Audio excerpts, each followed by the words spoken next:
नमो आदेश। आप सभी को मेरा नमस्कार। नाथ पंथ की अलौकिक साधनाएं इस YouTube चैनल की तरफ से मैं आप सभी का स्वागत करता हूं। राहु और केतु, सबसे पहले तो एक बात जान लीजिए कि पहले का जो ज्योतिष विज्ञान था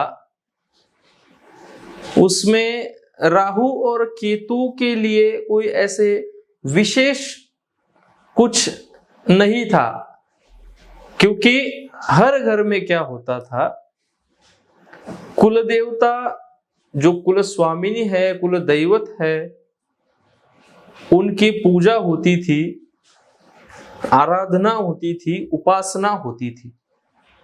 उस कारण क्या होता था, राहु और केतु का जो दोष है उस दोष की मात्रा कम थी। मात्रा कम होने के कारण तकलीफ नहीं थी।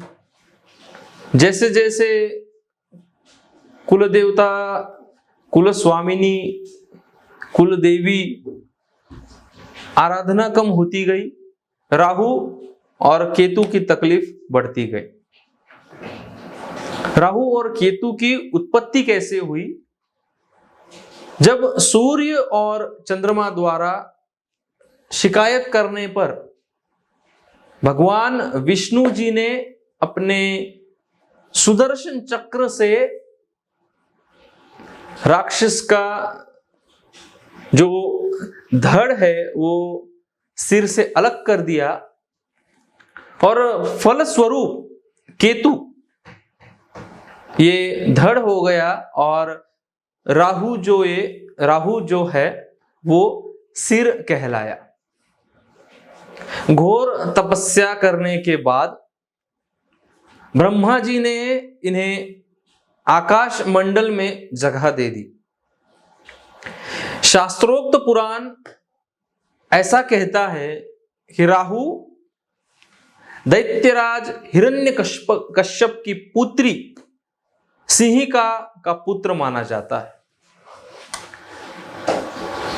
राहु को छाया ग्रह भी कहते हैं, और राहु ग्रह की जो चाल है वो वक्री चाल होती है। राहु ग्रह वायु तत्व का और म्लेच्छ प्रकृति का होता है। नीले रंग के ऊपर अपना विशेष अधिकार राहु ग्रह रखता है, और उसी के साथ ध्वनि तरंगे जो है, ध्वनि तरंगों के ऊपर भी राहु का अपना विशेष ऐसा अधिकार है। सरस्वती इनकी इष्ट देवी है, मतलब जो भी व्यक्ति सरस्वती देवी का पुजारी है, सरस्वती देवी की साधना करता है, उसके जीवन में राहु दोष हो ही नहीं सकता। अगर आपको राहु के मंदिर में जाते हो तो आप नीले रंग का पुष्प चढ़ा सकते हो, क्योंकि राहु ग्रह को नीले रंग का पुष्प अत्यंत प्रिय है। यही अगर कुंडली में राहु दोष होने पर मानसिक तनाव बहुत बढ़ता है, और जो भी अन्य ग्रह है उनका अशुभ फल पड़ने लगता है। कहते हैं कि अगर राहु शुभ प्रभाव आपके जीवन में है तो व्यक्ति रंक से राजा बनता है, और वही अगर अशुभ फल मिलने से व्यक्ति राजा का रंक भी हो सकता है। भगवान भैरवनाथ जी है, उनका प्रतिनिधित्व राहु ग्रह करता है। ज्योतिष शास्त्र में राहु ग्रह को पापी ग्रह माना जाता है, जो जीवन में बाधाएं पैदा करता है। पहले भी मैंने कहा, राहु ग्रह जो है वो जीवन में शुभ और अशुभ दोनों ही परिणाम देता है। कुंडली में राहु और केतु के कारण ही काल सर्प दोष बनता है। आर्थिक नुकसान का होना, स्वयं को लेकर अगर गलतफहमी है तो राहु दोष है। आपसी तालमेल में कमी है, बात बात पर अपना संतुलन खोना, वाणी का कठोर होना, अपशब्द बोलना, ये सब राहु खराब होने के लक्षण है। यही राहु अगर गुरु ग्रह के साथ आता है तो चांडाल योग बनता है। दो प्रवृत्तियां, देव और राक्षसी प्रवृत्ति का संयोग जहां पर होता है उसे चांडाल योग कहते हैं। क्षमता आपकी है लेकिन उसका उचित लाभ आपको नहीं मिल सकता अगर चांडाल योग आपके जीवन में है। ज्ञान का दुरुपयोग होता है, गलत निर्णय, बार बार पर गलत निर्णय होना, व्यक्ति अपने स्वप्नों में ही जीता है, अपनी ही गलतियों के कारण उसे हर क्षेत्र में रुकावटें आती है। यही चांडाल योग के दुष्परिणाम है। जो 12 काल सर्प है उसके ऊपर भी मैंने एक वीडियो बनाई थी। अगर बाकी सब ग्रह जैसे सूर्य ग्रह है, चंद्रमा है, बुध है, गुरु है, शुक्र है, शनि है, ये बाकी ग्रह जो है राहु और केतु के बीच में आते हैं तो उस व्यक्ति के जीवन में 12 प्रकार के काल सर्प योग आते हैं। यही राहु अगर मंगल ग्रह के साथ होता है तो अंगारक दोष व्यक्ति के जीवन में बनता है और व्यक्ति को अग्नि तत्व की अधिकता प्रदान करता है। ये सब हो गया राहु ग्रह के बारे में। अब आते हैं केतु ग्रह के विषय में। 27 नक्षत्रों में से अश्विनी नक्षत्र, मघा नक्षत्र, मूल नक्षत्र, इनका स्वामी जो है वो केतु ग्रह है। भगवान गणेश जी की आप उपासना कर सकते हो अगर आपके जीवन में केतु खराब है, केतु की महादशा चल रही है।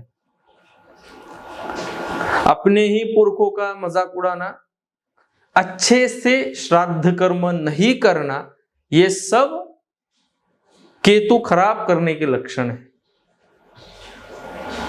अपने ही परिवार के लोगों से झूठ बोलने से भी केतु खराब होता है। यदि व्यक्ति किसी कार्य के लिए जो निर्णय लेता है तो उसमें उसे असफलता का सामना करना पड़ता है। लक्षण क्या है? केतु ग्रह।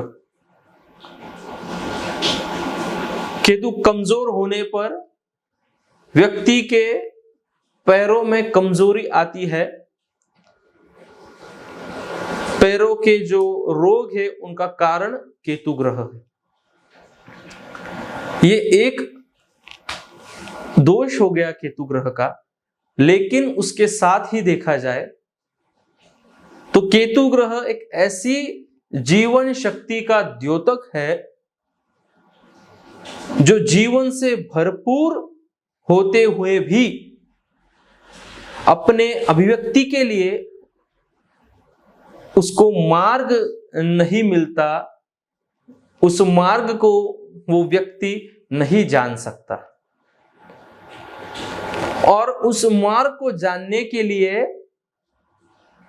उसी प्रयास में वह व्यक्ति एक सिरे से शुरू करता है और बार बार असफल होता है। बार बार असफल होने के बाद इधर से उधर, उधर से इधर कूदता रहता है।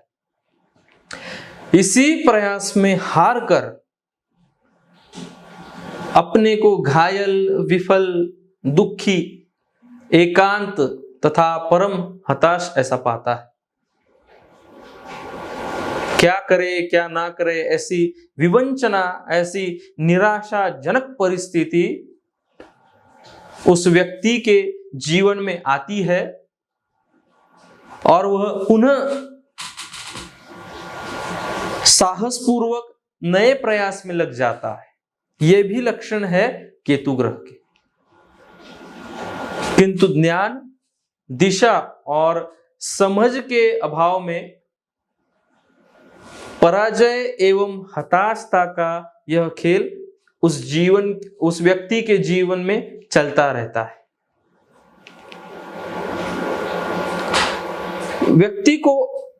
जिस किसी व्यक्ति को अमरत्व चाहिए, अमरत्व का प्रभाव ही ऐसा है, इतना चमत्कारी है कि वो किसी व्यक्ति को शांत बैठने नहीं देता और न ही अपने परिस्थिति के कारण वह लक्ष्य को प्राप्त कर पाता है, और स्वयं इसका हल वह नहीं जान पाता। यही संदेश केतु ग्रह हमें देता है। अपने ही आध्यात्मिक पक्ष से परिचित होने के लिए बार बार असफल होना भी आवश्यक है। यही आभास हमें केतु ग्रह दिलाता है। कितनी भी कठिनाइयां हो, उन कठिनाइयों से गुजरकर जब आप सूली पर चढ़ते हो, तभी ज्ञान को प्राप्त किया जा सकता है। चुनौतियों से टकराकर आत्म बलिदान का गुण उस पूर्ण सत्य तक व्यक्ति को लेकर जाता है। पूर्ण सत्य को जानना सबसे सहज और उत्तम मार्ग यहां वहां खोजने में नहीं, अपने भीतर झांककर उस अंत ज्ञान को पाने में ही है। ये भी हमें केतु ग्रह ही बताता है। ये भी केतु ग्रह की विशेषताएं है। सिर्फ कोई भी ग्रह सिर्फ आपको संपत्ति, ऐश्वर्य, मानसिक तनाव नहीं देता, कुछ चीजें ऐसी सिखाता है कि व्यक्ति उससे उठकर समाज के प्रति अपना जो कर्तव्य है वो भी पूरा कर सके।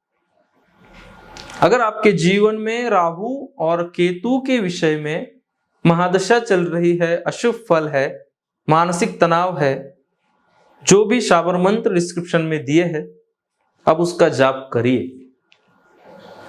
किंतु एक बार अवश्य करके देखिए कि क्या आपको उस जाप करने के बाद, जैसे जैसे आप शुरुआत करते हो, जाप करने के बाद किस प्रकार की अनुभूति आपको होती है, कि आप स्वयं देखिए। मार्जन, तर्पण, हवन जाप के साथ भी करना उतना ही आवश्यक है। धन्यवाद। आदेश।